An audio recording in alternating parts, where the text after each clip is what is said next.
當你躺在床上睡不着覺時，不妨刷上一集解壓的房屋改造，讓那些敲敲打打的畫面幫你把煩惱全部清零。趕緊拿好你電量 75% 左右的手機，左腳搭在右腳上，開始享受今晚的催眠小故事。後院除了附屬的小木屋之外，其實還有一間破爛的雜物間。隨着入手的工具越來越多，小強決定在冬天到來之前給它改頭換面，將其打造成一間專屬的工具房。第一步自然就是先将屋內的雜物給清理乾淨，裡面大部分都是前任房主留下的東西，除了一些破銅爛鐵之外，還有一大堆腐爛的木頭和托盤，裝滿了一卡車之後還只是冰山一角。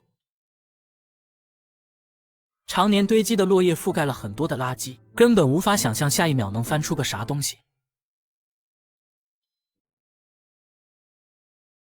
最終經過幾天的清理，木屋的狀況終於完整呈現。雖然牆體已經破爛不堪，但你仔細觀察會發現，屋頂以及整體框架依然保持良好。於是小強立即拿來工具，開始拆除這些破損的木柵欄。接着小強拿來高壓水槍，對木屋結構進行一番快速的清洗，從而去除掉附着在表面的花粉和蜘蛛網。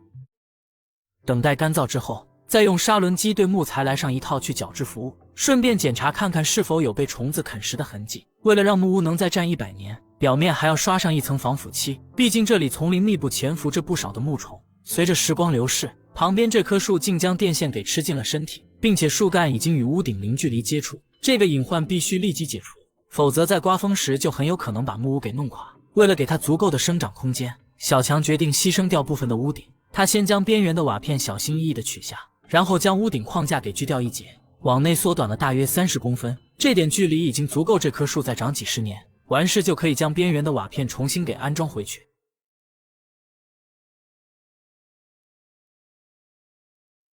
由於之前房主只是把這當作雜物房，所以並沒有安裝門板，因此小強還需要拿來方木，在前面制作出一個超大的門框，以後就可以把拖車或者割草機直接開進室內。接着就可以拿來工具，在立柱上開出卡槽，用來安裝牆體的支撐。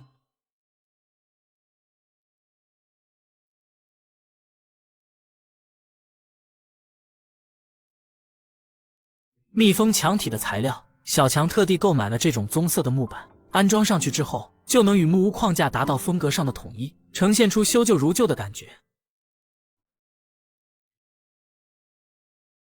為了提升室內的採光，小強抄起油鋸，直接就在牆上掏了幾個窗框。之前清理雜物時留下的幾個玻璃窗，正好可以派上了用場，直接就給他省下了幾百歐。只需將窗框大小精準測量加工好，就可以直接把玻璃窗給扣上。為了外牆看起來更加的美觀，小強還給每個窗戶都釘上了精美的包邊。由於牆體間還存在着縫隙，在牆板接縫處釘上一根方木條，就能完美的解決這個問題。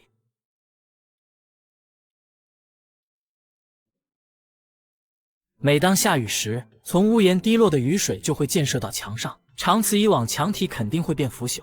於是小強拿來水槽給屋檐裝上，將屋檐的雨水匯集往外排得遠遠的。雖然在室內能看到一些電器裝置，但他找了半天也沒找到電源線。為了重新給木屋接通電源，小強開來了他的挖掘機幼崽，在地面上挖出一條通往主屋的溝渠。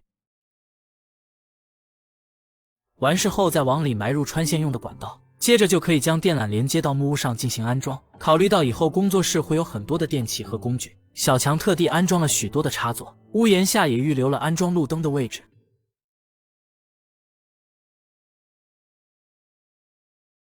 隨着橘黃的燈光溫柔漫開，木屋像被輕輕裹進暖意裡。原本狗都不要的雜物房，終於有了家的模樣。現在就缺一個重要的大門。小強使用同樣的板材，精準裁切之後拼接起來，就得到了2塊門板。看起來這門板並不是很重，小強一個人就能輕鬆的搬動。接着他用螺栓往門框上安裝好導軌，再給門板擰上滑輪，就可以直接把門板給安裝上去。他的專屬工具房就打造完成了。第二天一早，小強便迫不及待地把他的工具給搬到工作室，並将它們全部給分類擺放好。由於房子前面的草坪已經很久沒有修剪，為此小強還特地買了一台除草機。接下來就是解壓的除草時刻。